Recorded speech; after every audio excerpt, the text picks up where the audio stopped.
En ocasión del tercer Congreso de Nuevas Fronteras de la Propiedad Intelectual y Tecnologías Disruptivas, evento organizado por la Escuela Latinoamericana de Propiedad Intelectual, el API, y por el Centro de Propiedad Intelectual, CPI, de la Universidad Austral, tenemos el enorme placer de contar con la participación de la profesora Delia Lipsik.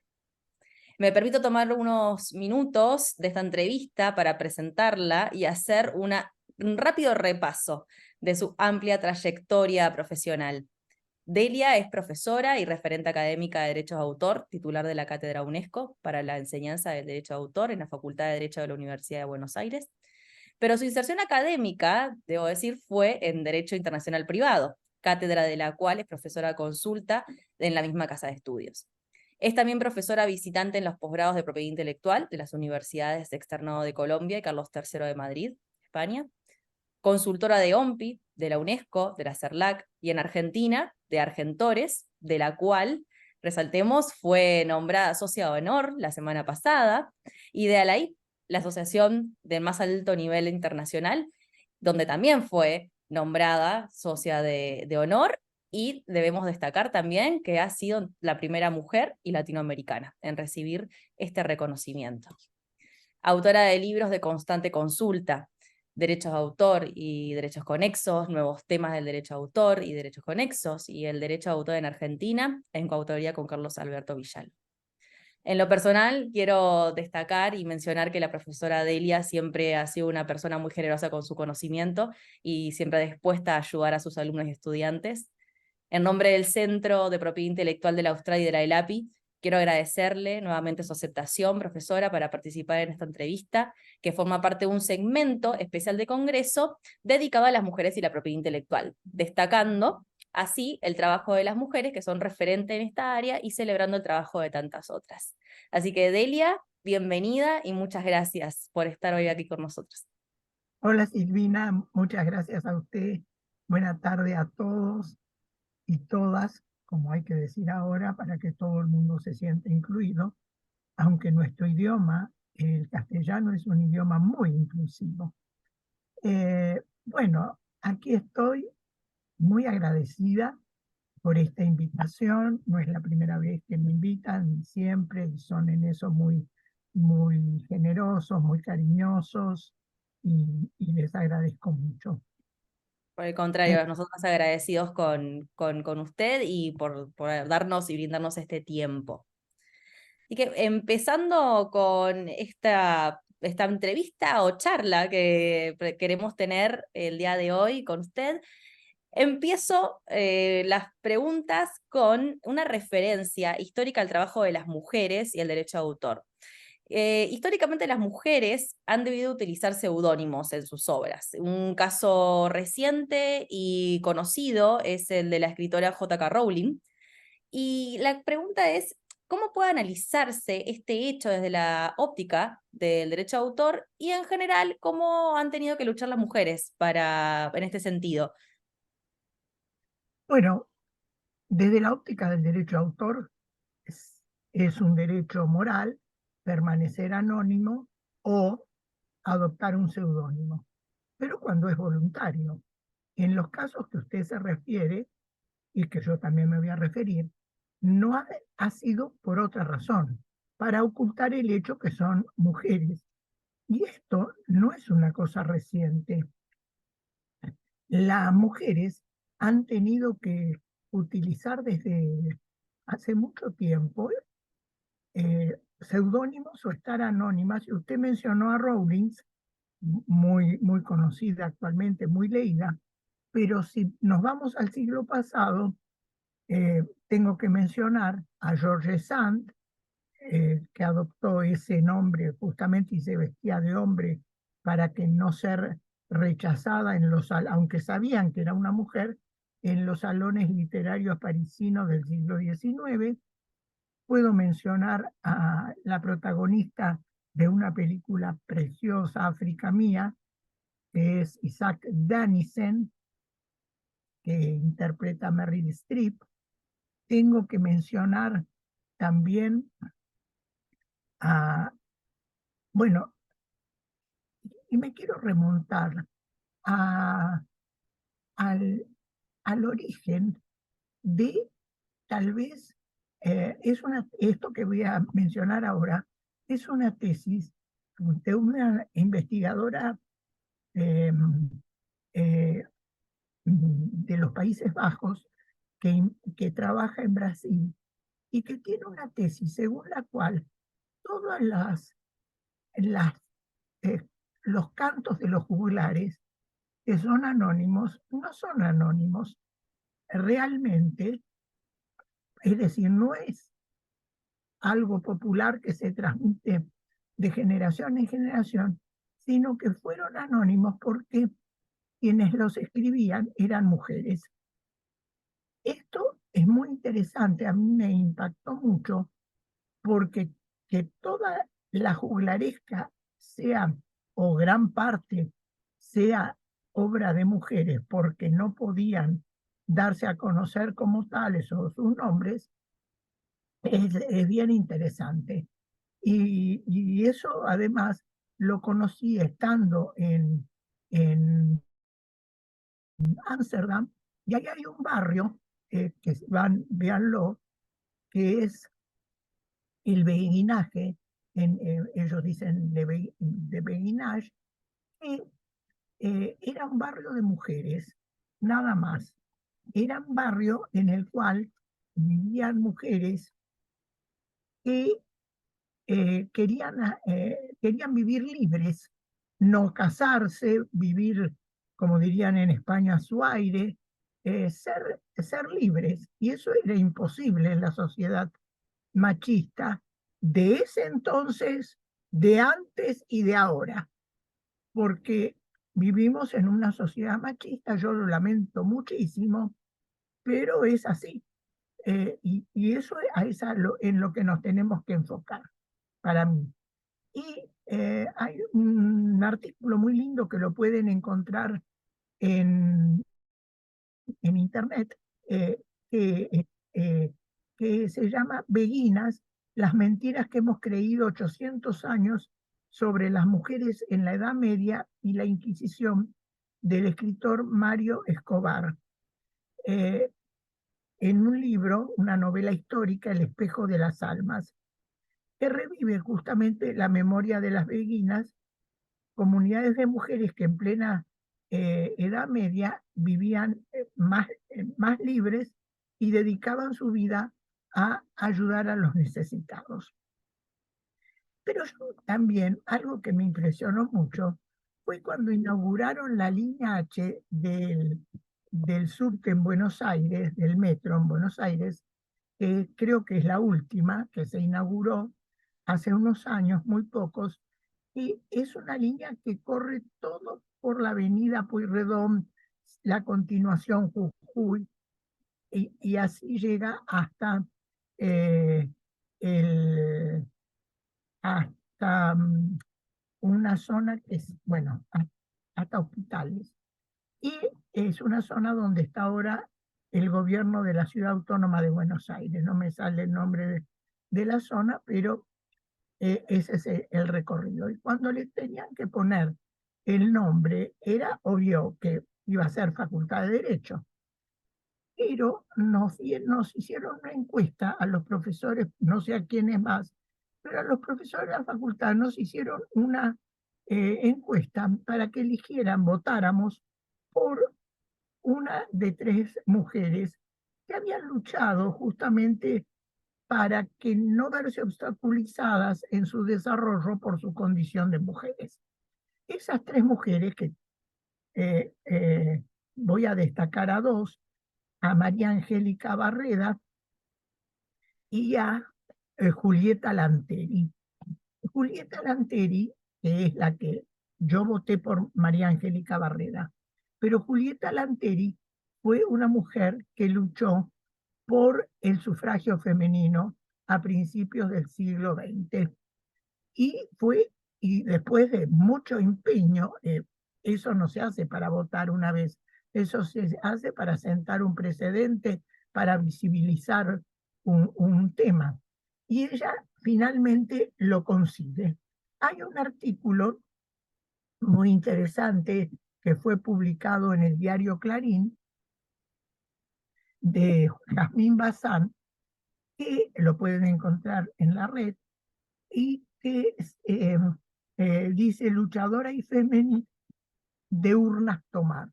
Y Julieta Lanteri, que es como en realidad, si uno se sube, uno dice voy a Facultad de Derecho, y esa es como se la conoce, pero tiene un nombre.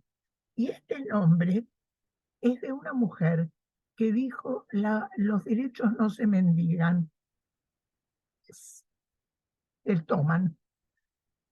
Por acá tengo la frase, y eso es muy, muy interesante, así como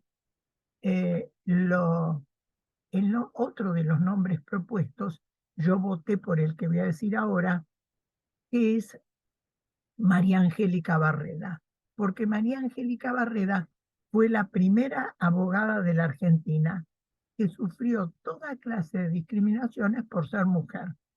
Y ella estudió abogacía en la Universidad Nacional de La Plata y se graduó en 1909, cuando tenía 23 años.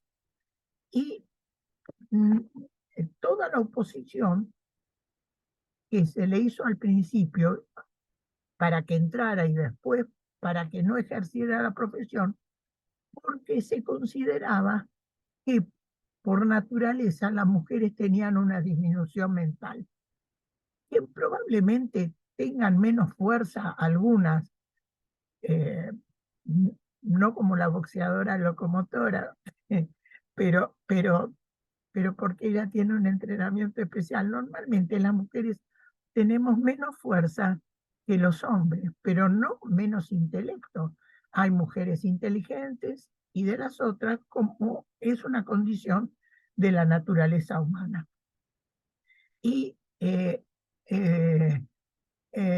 María Angélica Barreda se pusieron en contra de autorizarla a ejercer la profesión, como por ejemplo el procurador general Manuel Escobar, que emitió un dictamen a favor de que no se le admitiera la matriculación como abogada.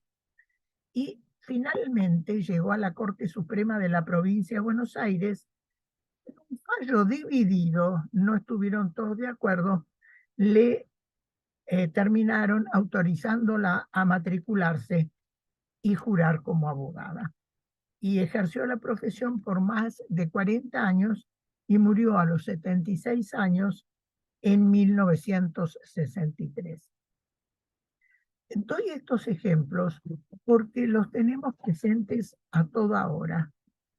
Hay una frivolización de la cuestión y muchas veces hay un delito que es el homicidio, pero no, agravado por odio a la mujer. Y, y eso es no porque le tenga rabia porque a esa persona, sino que hay un sentimiento de odio a las mujeres. Y la verdad que yo conozco muchos hombres, bueno, muchos no, pero algunos, que realmente tienen, cuando hablan, es espantoso escucharlos. Dice, yo me tengo que ir, pero uno se aguanta, pero eso es un sentimiento muy, muy generalizado. En el ámbito del derecho es distinto. Cuando yo entré a la facultad, había muchas mujeres, era la facultad de Derecho, eso no pasaba en ingeniería. Con las ciencias duras seguía habiendo una aprensión y las mujeres eran contadas con los dedos de una mano. En Derecho éramos muchas mujeres y, sin embargo, había ciertos cargos, ciertas puestos a los que se llegaba muy escasamente.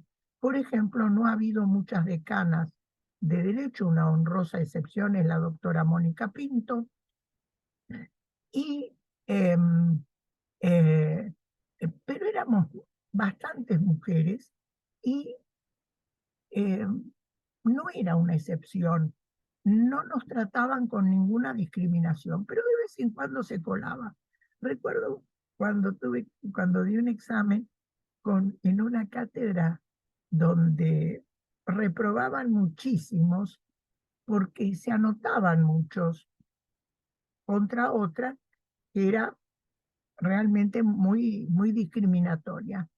Entonces, yo estudié esa materia con un compañero que sábado y domingo se dedicaba a descansar, mientras yo sabía que si no estudiaba sábado y domingo eran los 2 días que más adelantaba.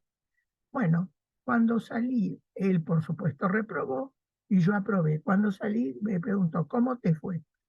Aprobé, dije yo, creo que aprobé. Claro, porque sos mujer. Yo me puse furiosa, fue una escena. Pero es así, esa pequeña cosa instalada, ese bichito machista que tiene todo el mundo y algunos, eh, lo, es casi un sacramento ser antimujer, antifeminista, y además se burlan de las feministas. Claro que hay feministas que son ridículas. Realmente, a mí eso es lo que me parece. Es un feminismo caricaturesco, pero es un movimiento muy importante porque visibiliza el problema por el que pasan las mujeres. Y eso yo lo he vivido en un grupo de amigos muy cercanos que formábamos con mi esposo y que eran terribles.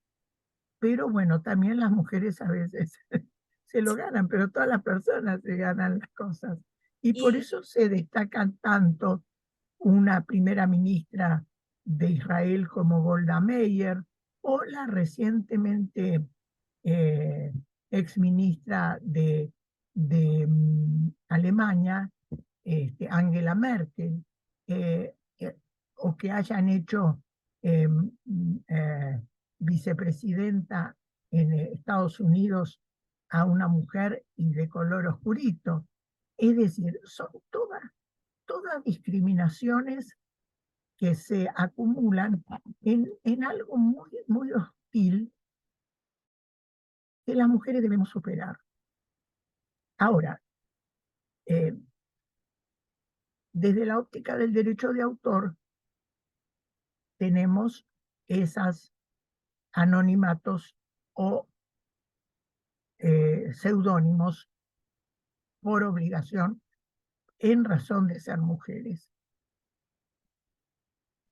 y Delia, es muy interesante todo lo que nos comentaste. Hemos hecho un paso por histórico y llegando a la actualidad de todo lo que, los desafíos y retos que han tenido que atravesar las mujeres.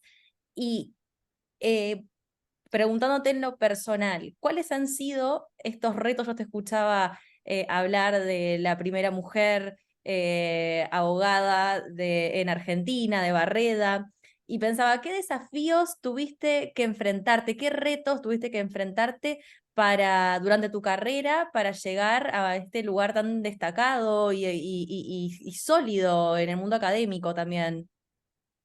Bueno, yo he tenido mucha suerte, pero eso no es el caso, tener suerte.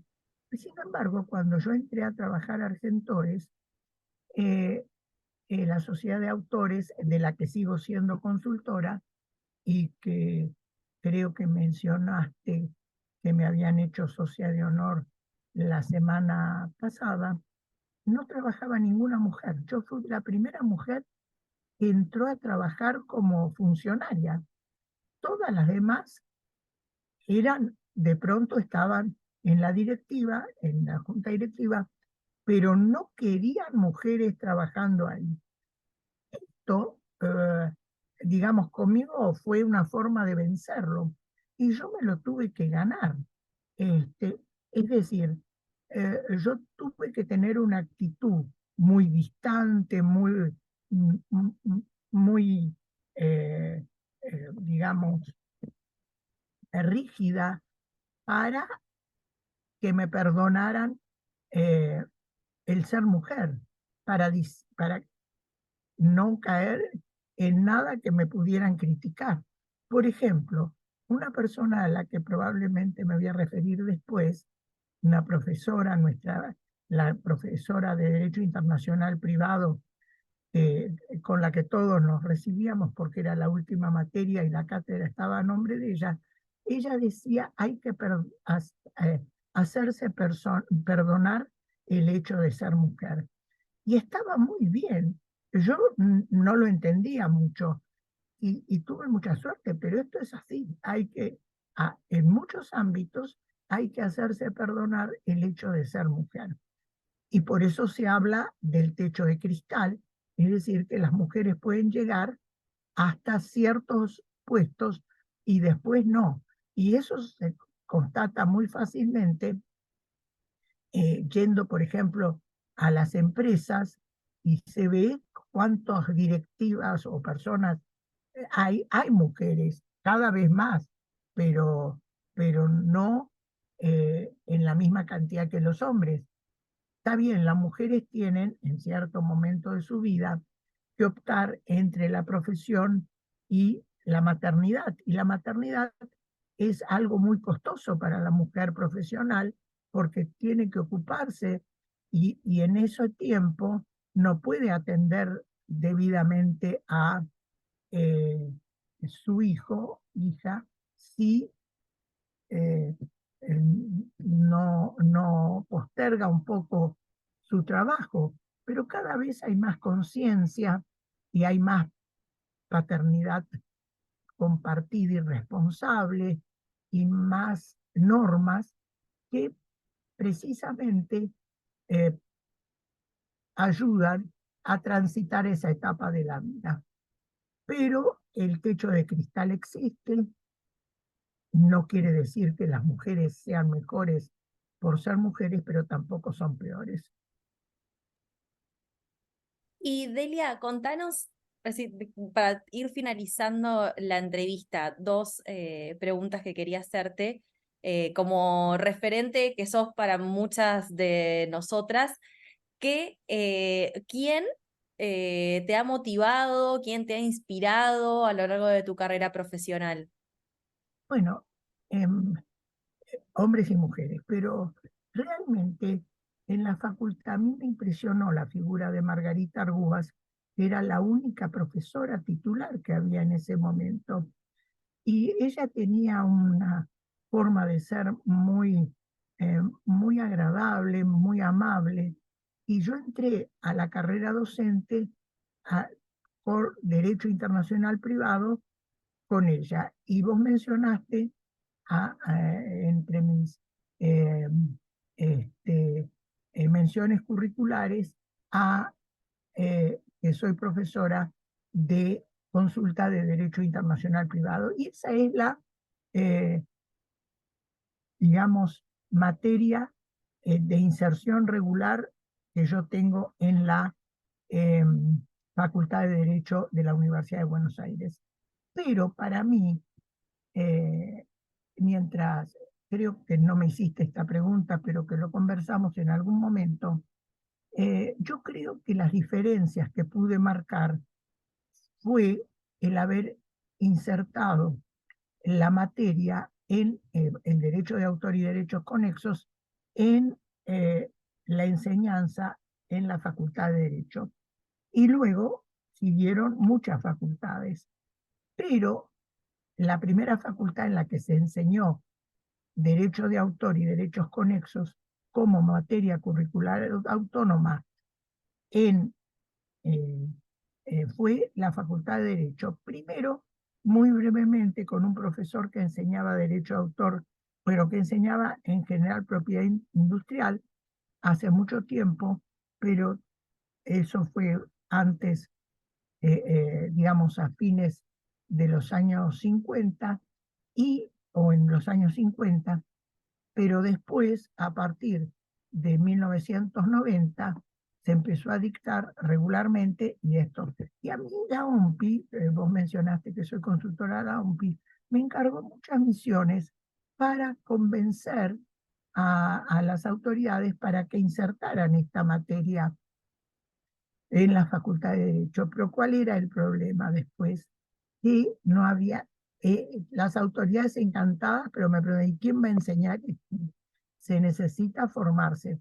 Y el libro que publicó, yo escribí por encargo de la UNESCO, que se tradujo a varios idiomas, a todos los idiomas mundiales, fue precisamente para la enseñanza del derecho de autor de raigambre continental europea.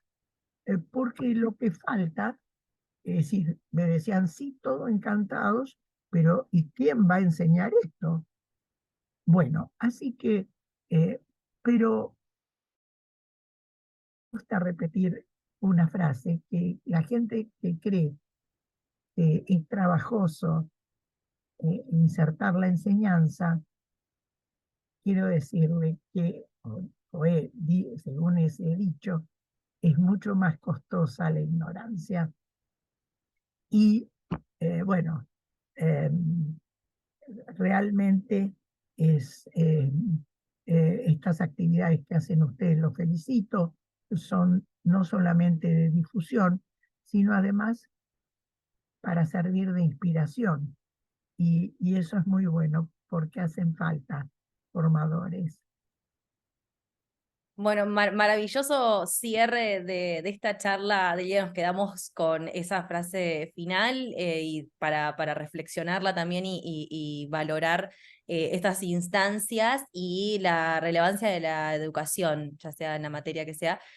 Hoy nos convoca la propiedad intelectual, que es lo que la rama del derecho que nos apasiona, pero la educación en general, lo relevante que es. Y te agradezco nuevamente conocer de tu experiencia personal, profesional, nos inspira también a nosotros, así que muchas gracias por compartirlo. A ustedes por la invitación. Muchas gracias y un saludo para todos. Un saludo.